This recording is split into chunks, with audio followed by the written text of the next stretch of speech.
Wait.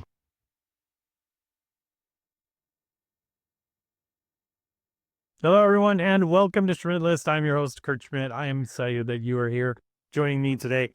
Got my buddy Hal joining us for a really interesting conversation. So I'm glad that you have made it this far and to see us. So it's going to be great.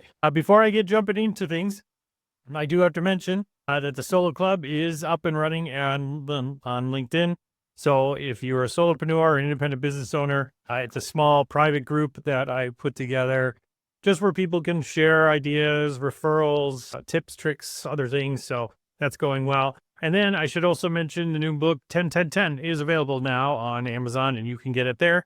And go check it out because it's getting good reviews, and I'm very proud of it. And guess what? I'm working on my third book. So lots to come in 2025. So, all right, let's go ahead and talk to our friend Hal. Hal, how are you doing today? I am excellent, Kurt. Thanks for asking. Yeah, thanks for coming on the show. I appreciate it. So, Hal, tell the audience a little bit about the work you do and who you do it with.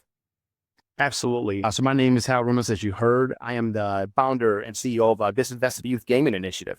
And the first thing I want to do is say disinvested youth does not just mean black and brown. It means anyone who is in what I would call a digital desert. Anybody who doesn't have access to internet, to gaming, to just computers or PCs, and really will be shut out of tomorrow's opportunities. I want to make sure we're closing those gaps. Minnesota is, in an interesting space, being 48th ranked in computer science. And so I built this company simply as a vehicle to change that, but also to meet our young people where they are.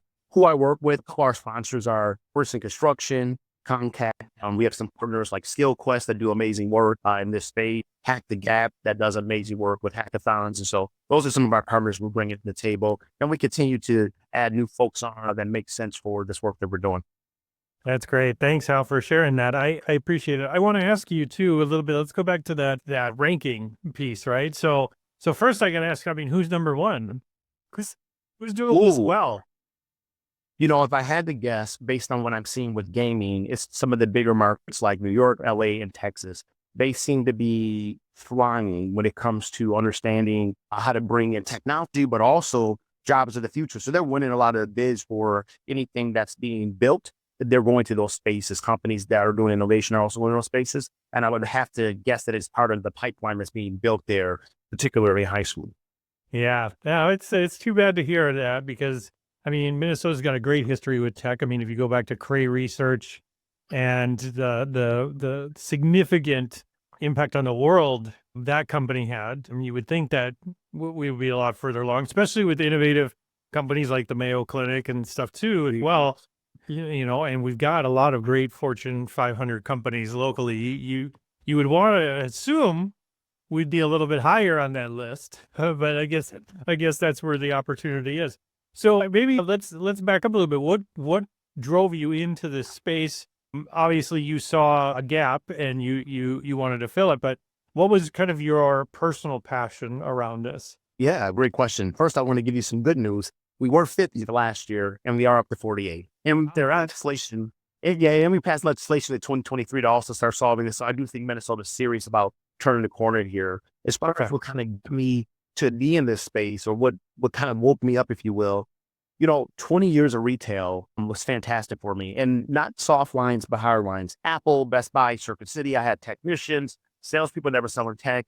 And for me, it was like a wonderland. I love being there. I love developing young people into professionals. The part where we solve problems when customers will come in distraught, and the impact we can make by doing our jobs and doing it well.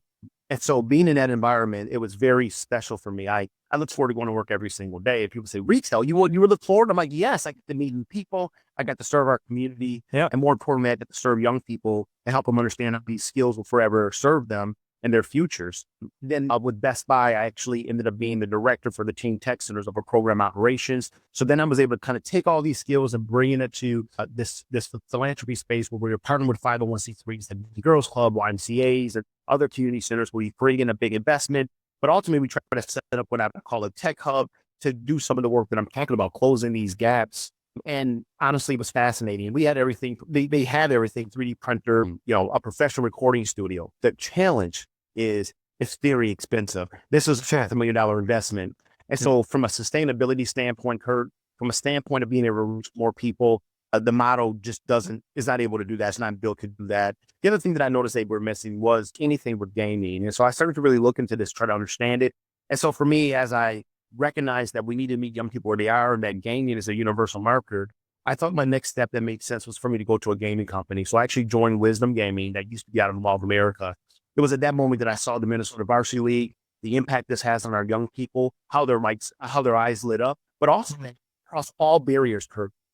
Race, gender, it didn't matter. Everyone was in this space. And I said, there's something special here that needs to be discovered in a way that isn't just about gaming. I think gaming is amazing. I think it's a great way to get started. But then how do we connect this to careers? No different than football does. You go play football, you get a scholarship, you just probably go pro. But you could go to college, get a degree, and get a career, right? Well, I believe that same opportunity exists with gaming, except that there's a lot more careers that pay a whole lot more money because technology is where it's at. We saw what our new president has talked about with AI and the jobs that'll be behind that. And really it is where the future is going. So understanding that for our young people is critical. And so I want to make sure that there's a bridge there. So communities that are in rural spaces in our cities are not being left behind, because I could see that being the new red line if we aren't careful. Yeah. And personally, I've experienced that transformation myself as well. I mean, my oldest son did coding ninjas a few times, right? Where what it's great is that they're like, yo, you're going to learn how to program games. Well, guess what? You learn how to program. So it's kind of, they learn how to make their own games, but they're also learning how to program and use computers, because, when my son wanted his first PC to play games on, part of my requirements was he had to actually learn like how the computer works, and like he had to learn like how to restart it, how to change the settings, how to do storage management, right, on the computer, like manage how many games he had versus how much files and what his resolution size were and all these different Right. So, there was a lot of, and so like I said, that's just a small like personal home experience. And so once I heard about what you're doing, like I thought, oh wow, if you really scaled this thing today, Hal is talking about it, it could be life-changing for people. And I'm guessing you've seen some real transformation since you've started this. Yeah, for me, transformation also in just evolving how we get this right so that it's not a one shoe fits all, but it's different for every community. And so some of our partnerships that we're starting to kick off will go from community centers to light areas, actually, Kurt, which makes me excited. Can bring in what I call a pod, which is a setup of 6 machines. And we're able to engage young people that want to do videography and want to capture and help us create a highlight reel and help us set up the social media site, as well as build the computers first and foremost, get them on the together, make sure that they understand how to maintain them. Of course, out a couple games, we'll become experts at in esports, but then get certified in a hackathon as well as the skill along the way. And so what's great for kids is they're learning these things. They understand like, okay, there's a national tournament for this particular esports. I have to play this much, but I also have to learn these other milestones as I'm going. So for us, it's fun, it's engaging. And what we're learning from young people is all these other things they want to get into, including what you do, which is podcasting. Very popular. Sure. Right. So we're asking like, how do we make that part of the gaming experience? And now we're actually starting to add AI to be a coach during this process. So as you say, what's my next steps? I've done this. What should I learn next? It can actually help kind of guide that career path and also tell you what jobs are out there, what competencies you have to learn, and what's the best games to actually play to learn those competencies. So we're starting to put all this together in a way that is seamless and really easy because we understand it's got to be intuitive. And then the last part is our people are not on LinkedIn. They don't understand how to build their body of work and tell their story. And so a part of that process with the app is going to be helping them tell that story in a succinct way that actual employers care about. Nobody really wants to brag about themselves, right? And the reality is that there's a lot of things automated. So you're not able to get a job as easily. So if your job is gaming, how do you tell that story in a compelling manner that makes me still want to hire you? Right. Yes, exactly. Because in those industries too, they're not just looking for hard skills either. They're also looking for people that can work in teams, right? People that can work with other people. So those are skills that, I know schools try very hard to work on, but they don't always work out as well in a public school setting as maybe as maybe they do. But, and I'll be honest, like my son plays a lot of Roblox and he's got teams and they've got shorthand to talk to each other. They know exactly where, who's where, when. They know what their roles are. They've got it all figured out, and I think it's a very powerful experience.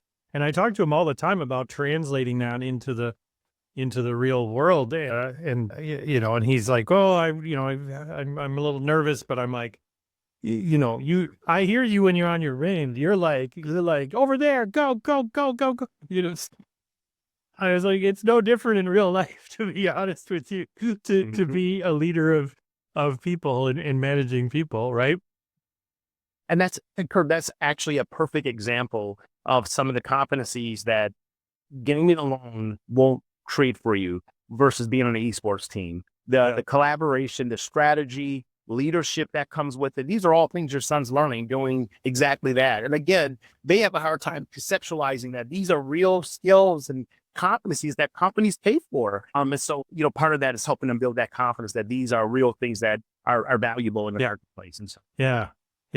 Being able to show them the one-to-one comparison between, like as you've done, right? Leading a team of tech experts and telling them what their priorities are today, this week, this year, explaining to them, holding them to those priorities and being able to manage them up or out if need be, right? So, and I can definitely see any type of sports being a part of that. And that's what we've had historically, right? Is that we've had, the typical team sports in school, right? If you're on the basketball team or if you're in the skiing team or whatever the case may be, is that you're kind of getting a learn of those skills there. You take that to college, you take it to the next level.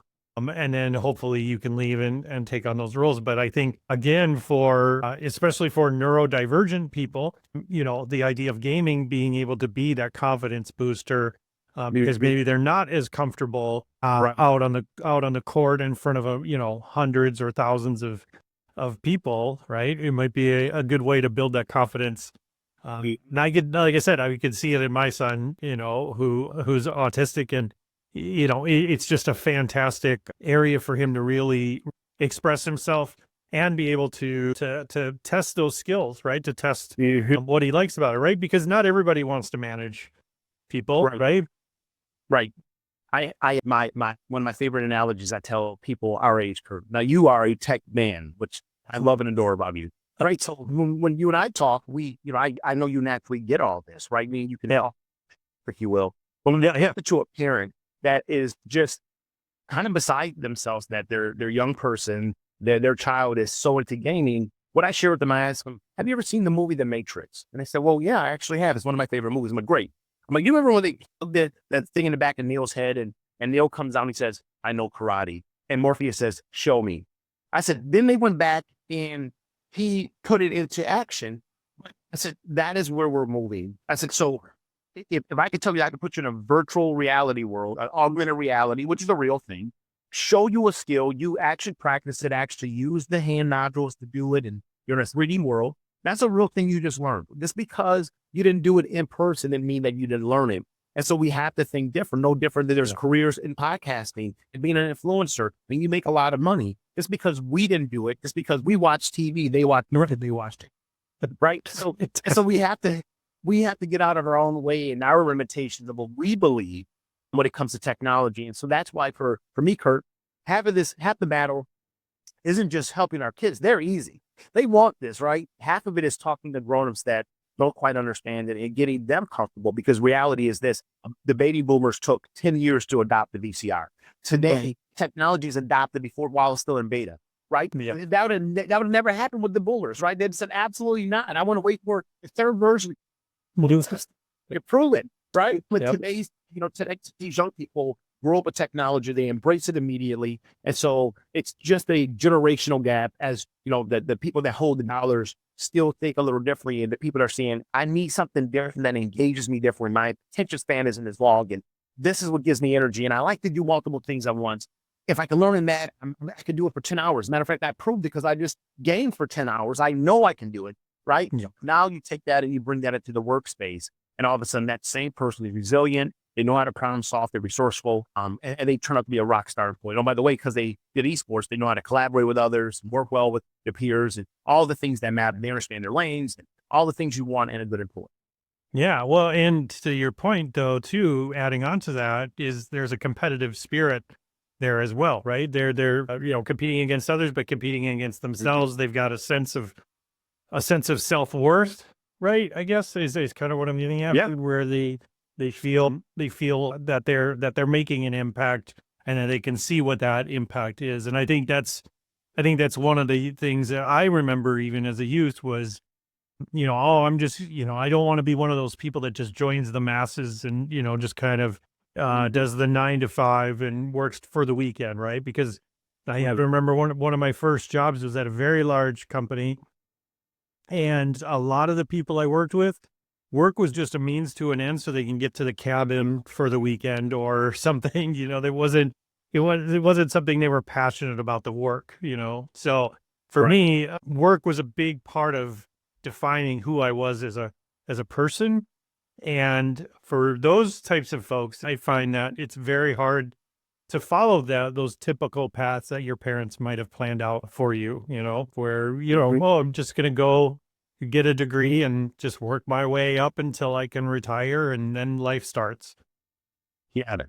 Well, and with technology today and the speed and the movement of it, going to school for 4 years doesn't make a lot of sense for our young people. Getting certified yearly does, however, make sense. As long as you have the foundation and you understand most things will work off of this kind of foundation, learning new skills or a new technique or a new platform doesn't or isn't very challenging. And again, our young people embrace change. They really like new and exciting things, especially they understand what those things can do.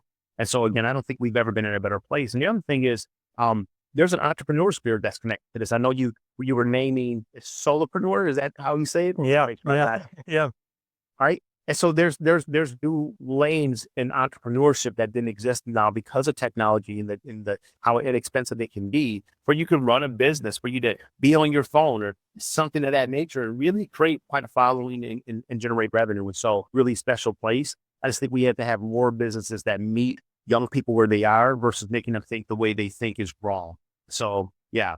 Yeah, it makes sense. So what advice would you have? Let's say I'm a parent listening to this and I've got a kid in gaming and I like the things that Hal's talking about. What's some advice? Number one, you said, obviously embrace this passion and maybe we can find ways to redirect it into more positive ways. What's usually your first talking points with parents in this area? My first talking point is get involved. I think what parents sometimes fall down is because we don't get it and we don't understand it, and we might even be a little scared of it. Right. We don't get involved. I've always purposely used apps that I would never normally use, but I used it so that I could, one, be an advocate for my young people or my kids at the time they were young, and make sure that they understood how to behave themselves without making them feel like they need to hide things from me. But I needed to understand it for myself. And so for parents, what I would say is our platform, we're redesigning the website right now, Kurt. A lot of that's going to be helping parents understand first couple steps they can do to get involved, helping their kid and support them in gaming, where they can go for their kids to do it on a team versus by themselves. Mm-hmm. And I would share with them that, there is some healthiness in them praying and doing that by themselves. But I would really tell parents, really encourage them to get into a esports team, something that allows them to be a community. One, it helps with depression. It helps with that isolation that young people feel like we all need to feel like we have a community. But the other part that it does is it really teaches them those people skills that honestly will be the difference between how they have success in not just school, but in their lifetime. And so that's what I would tell parents. And then really encourage them, right? When I say encourage them, there are national tournaments and other resources that we'll make available that parents should research. And then we'll also be sharing what careers are connected to a lot of those same skills you learn in gaming that are out there. Remember that the average tech job pays $101,000. I think most parents would be pretty proud of that. And by the way, your kid, I'm not saying he shouldn't go to school or she shouldn't go to school, but depending on how great they are with these things and how intuitive they are when it comes to technology, a lot of them can skip and go right into a job as long as they know how to show up as a professional, really scale pretty fast and, making very good money and really buy a house and do all the things that we really want our kids to go out and do in this lifetime.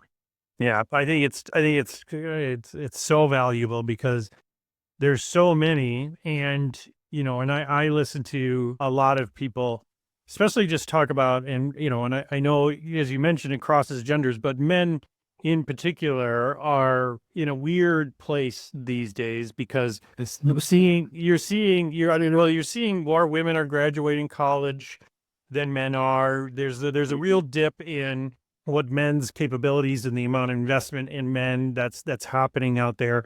And the idea that, obviously gaming skews a bit more towards men and boys, but the idea is that there's the role models out there for men and boys is not kind of what it used to be. Right. And hopefully there's some good sports.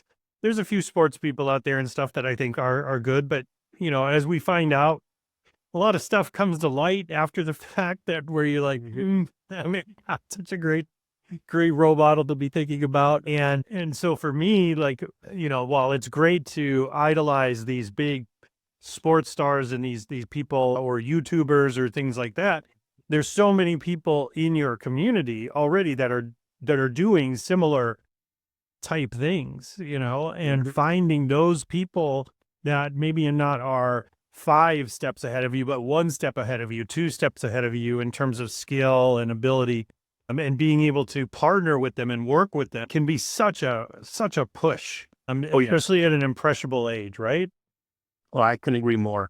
And, I didn't really think about it the way that you just shared it, Kurt, but you're right. There isn't the same. I mean, I think about when I grew up. I mean, that was a very long time ago. I don't want to completely age myself, but we Kurt are around the same age. So you did first thing.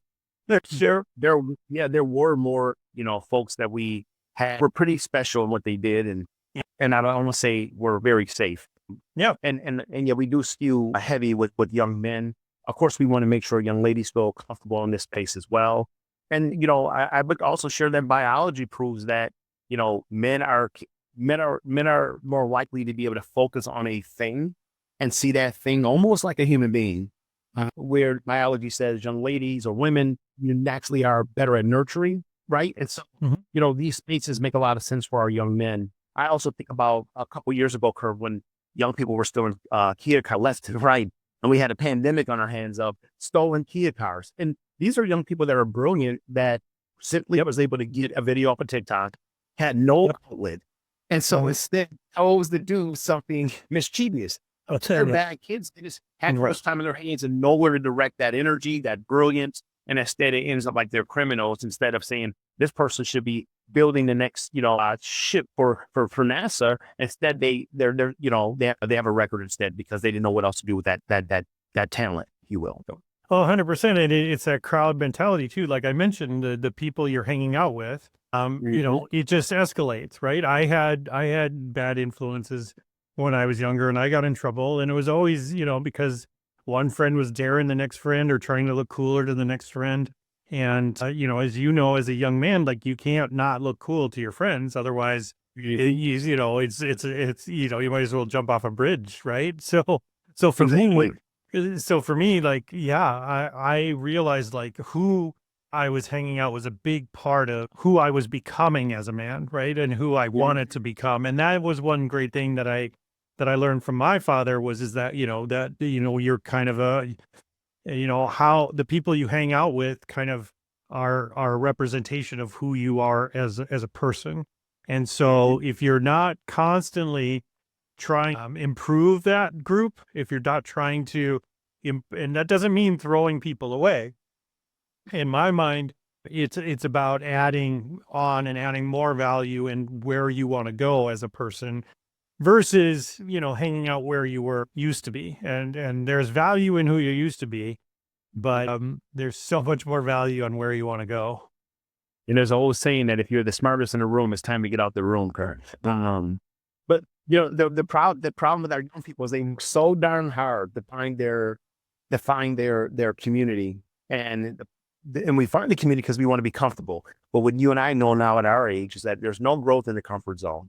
Simply not, but I think there's some value in it. I also think that having mentors in this space, those are the folks that can help you the most, because reality is it's rare you're going to find people that are your age that can really make you better. I mean, there's some that are exceptional that way, sure, but have mentors that are a little older, maybe college students, or even guys like you and I that have a vested interest in young people in their careers, to really help guide them. And for the end, also help them understand what it looks like to have somebody that cares enough to hold you accountable, right? Because that sometimes can be scary, but the reality is we all need it. Those are the moments we got better, but also cares enough to make sure that they're advocating for you. They're making the connections for you that helps change your life, because sometimes it's what you know, but a lot of times it's who you know, and knowing that you've proven yourself by every time you were challenged, you showing resilience, you being able to take that feedback and apply it. Those things, give confidence to those that are mentoring you to be able to put their name on you and advocate for you when job opportunities make sense for you. Yeah, 100%, because they've already experienced it, and they can attach their reputation to yours and feel comfortable about doing it, because that's what you're doing when you are vouching for someone or referring somebody in any aspect. And so, you've got to have that sort of reputation precede you, if you will, right? And to your earlier point about getting out of your comfort zone, I mean, I think that's the challenge to the parents as much as it is to the youth, right? Is that just because you don't, this train has left the station. So, if you could just watch it go by if you want. But I'm giving you a ticket. Like you can get on right now and come for the ride, because it is going and it's happening, and people are on this train and they're having a great time. One thing that I think would be a miss for me not to share is when I was young, I remember, I played sports, and, esports wasn't a thing then, but I remember going to tournaments, big tournaments, and it was in those moments that I had the most trepidation. The talent was unbelievable. It made me see, or helped me see, what was possible, and they helped me level set where I was at and where I needed to be if I was going to get great. And I share that because being in esports competitions, being live at competitions for parents, this is when your young person is going to have that own self-evaluation. This is where a team has to evaluate where we are, how much more like playing we need to do in order to get to this place. Look how in sync they were. They get to see what great looks like, and then they get to challenge themselves and go back and apply those nerves. Right. Yeah, exactly. I mean, I experienced the same thing growing up, and it was hugely powerful, not just for me, but I remember going to my first national competition, like you had mentioned, and I remember my dad was just blown away, because he had no idea like how big this sport and things really were. And it was just like, I could tell it was the first time I ever saw him kind of nervous for me. And he was very strong. He was a very strong man, and very confident man. But I could tell this was the first time I ever saw any kind of this, I guess, in him, and it was very comforting to me, because you could see how much he actually cared about my health and safety and things like that. And so, again, to your point, the idea, if the parents are not as excited as the youth, it's an uphill battle. Yeah. It's funny. I love that you share that, because you're right. That generation, they show very much vulnerability, but when you get into the right environment, sometimes you can't even fight it. I remember being myself shaken to the core, seeing the competition and trying not to psych myself out that we couldn't win a game against some of these guys. Right. But it was also in those moments that you went back and you practiced, you got better, because you realized I'm not as good as I thought. And so, I think it's good and healthy for parents to see that these things can lead to other things, that it is unbelievably competitive, and see that fire in their young person. So I didn't even know that side of you existed. That's people literally break out of their shell and are never the same persons in those moments in extreme competition, where the very best of you come at, you either fight or fight. And in those moments, because you have a team, and it's not just you by yourself, you typically fight together because you have people saying, you can do this. And so that's what it's so exciting, because it really, to me, encompasses all the things we love, right? And it takes this thing that we can see as a bad vice, and it could turn it to an amazing tool for real change and for a career. And so for parents, I would just tell them, embrace what you don't understand. I get it. There's people like me and you out here that want to advocate, also want to help our young people understand play. That's great. But let me show you what else is connected to this. No different than your phone. Your phone can be your office if you let it, right? It can, it's that smart. Or it can just be for entertainment. It's really about your mindset. And for you to understand what's available, what's possible, then I can go do it. But first I gotta know what's possible. And then it's connected to my gifts. Right, exactly. Yeah, and this is a story that's as old as time. It's not even just gaming, but I would say, I mean, look at the careers of people like Dennis Rodman or Shaquille O'Neal, for example.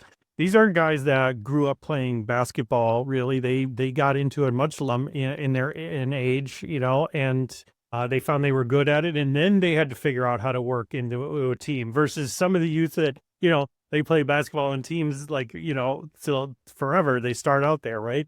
And these are some of the greatest players that ever played the game. And so there's no well, they're kind of aged out of the ability to get good at this thing or to be a part of this. All right. There's no sort of cap where it's like, well, like ice skaters, like if they're not really good by age 7, you're kind of screwed. Because really, yeah, they only got about 10 more years of competitive work with them. But again, you look time and time again at some of our, the greatest people ever play sports. A great number of them were not prodigies by any sense of the word. They were not just born to play. They weren't Michael Jordan where they could just will themselves 2 inches taller or something, right? These are people that had a lot of things working against them that then showed up and really were able to take things to the next level. So to your point about especially some of the youth that you're working with, these are things that people have told them are not good uses of their time and are not going to lead to anything. And here Hal's showing up and saying, whoa, whoa, whoa, you got it all backwards. This is actually a super highway, to where you want to be. I think it's fantastic, Hal. Oh, it's so funny. One, I love that. And thank you for sharing it just that way, because that's exactly how I feel. You literally nailed it. I think about the guy. I don't know if you've ever seen the movie about Queen, and the father didn't want him Steve, right? Yes. And look, he to this day we talk about him, right? Freddie Mercury still talked about today. But my point is, parents, sometimes we just can't see it, right? We have a vision for our kids, and sometimes we just have to let our kids do what they've really been working hard at. We just don't get it, but you just don't know what your kid's done until they have a platform to really show you. And then you can be proud, and then you can get behind them, but it is having an open mind and with the right structure around it. It can really be something very magical. I think it's fantastic, Hal. Okay. All right. I could talk to you all day, but we take credit for it. If I'm a parent, I'm listening to this and I want to get in touch. I want to find out more. I want to maybe have a chat with you, Hal, about my kid and what they're up to and what those opportunities might be. Where do I find you? Where do I find out more info? Absolutely. So you go to DYGI.org, DYGI.org.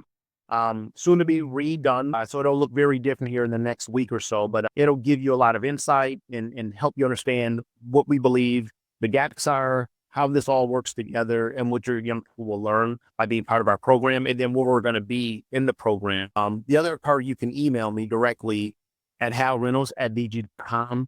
I'm happy to always answer questions, get involved. I do public speaking, so if you want me to come to your schools or things of that nature to, again, continue to help move this narrative, change how we're doing this. Again, as Minnesotans, we're 48th in the nation. So I'm happy to be wherever I'm needed to change the understanding of this and really advocate for our young people to do more gaming, but in a way that's more purposeful. Yeah, I love it, Al. I think you're doing amazing work, and I appreciate that you are doing this work. Thank you. Just, from someone who is not only a fan of the tech scene in Minnesota and hopes it gets better, but for the sacrifices and for the energy you put into it, I appreciate it. I appreciate it, Kurt. I appreciate this opportunity to be on this amazing platform and be able to share the stage with you. It was an absolute pleasure. All right, great. Well, Al, we'll get you to come back on soon and give us an update maybe later in this year, okay? Would love to. Okay, great. All right. All right, everyone. Thanks for joining me and Hal. I hope you learned something there. I will have links to everything Hal talked about in the description below, so you can go and check it out. And before I go, just one more check. Make sure you check out the Solo Club, Solopreneur Connection. It's on LinkedIn. And it's free. It's not a paid group. It's just a private group where it's independent business owners that get together and are able to share resources and referrals. So thank you for taking a week. We'll see you next time. Okay.